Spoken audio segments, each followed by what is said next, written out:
Good morning friends. আজকে আমি আপনাদের কাছে নিয়ে এসেছি পাউরুটির স্যান্ডউইচ। এই পাউরুটির স্যান্ডউইচটা আপনারা সন্ধ্যেবেলার টিফিন বা সকালের টিফিনে করতেই পারেন। প্রথমে আমি কড়াইতে সাদা জিরে দিয়ে দিলাম। জিরেটা আমি ভাজা করব, ফ্রাই করে একটুখানি আমি ওটাকে নামিয়ে গুঁড়ো করে নেব। এটা আপনারা টিফিনের জন্য সকালে সন্ধ্যেবেলায় যখন ইচ্ছা আপনারা টিফিন করতে পারেন, খুব তাড়াতাড়ি হয়ে যায়। এটা আমি আজকে ব্রাউন ব্রেড দিয়ে করব। জিরেটা আমার ভাজা ভাজা হয়ে গেছে। এই শুকনো কড়াইতে আমি নেড়ে নিয়ে এবার আমি ওটাকে পেস্ট করে নেবো জিরেটা। আর আমি কড়াইতে দিয়ে দিলাম তেল, তার মধ্যে আমি দিলাম কাঁচা লঙ্কা, দিয়ে দেবো পেঁয়াজ,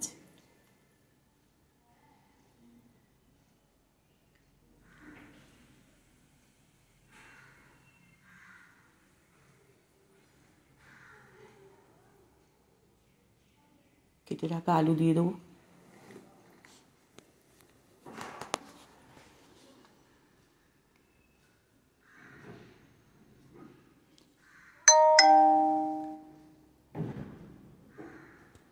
টমেটো কুচি। অনেক সময় আমরা চিন্তা করি টিফিনে কি করব, তা আমরা এটা খুব সহজেই করে নিতে পারি। এইসব আমার ঘরেই থাকে, আমাদের ঘরে সবসময় থাকে।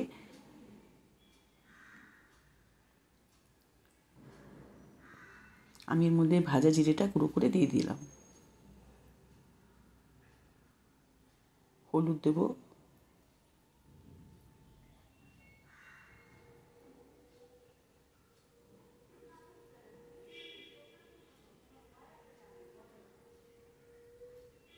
লবণ দেবো,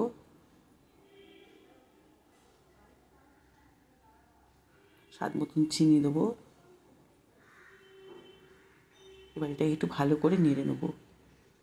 একটু নাড়াচাড়া করে নিয়ে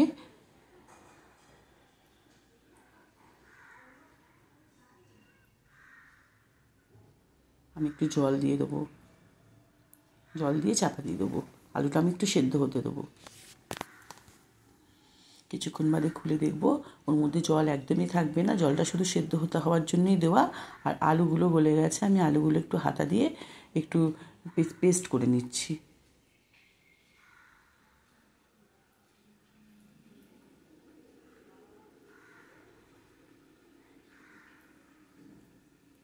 এবার আমি কড়াইটা ওটা নাবিয়ে আমি একটু ওটা আমি পাউরুটির মধ্যে আমি মাঝখানটায় দিয়ে দুটো পাউরুটির সাথে করে নিয়েছি, চেপে দিয়েছি।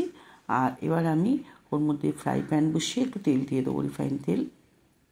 আপনারা এটা বাটার দিতে পারেন, অসুবিধা, বাটার রিফাইন তেল দুটোই দেওয়া যায়। আর আমি পাউরুটিটার মধ্যে ওই আলুর আলুর ইয়েটা ভরে দিয়েছি, ভরে দুটো পাউরুটি একসাথে জয়েন করে দিয়েছি। এবার আমি আস্তে করে ওর মধ্যে দিয়ে দেবো,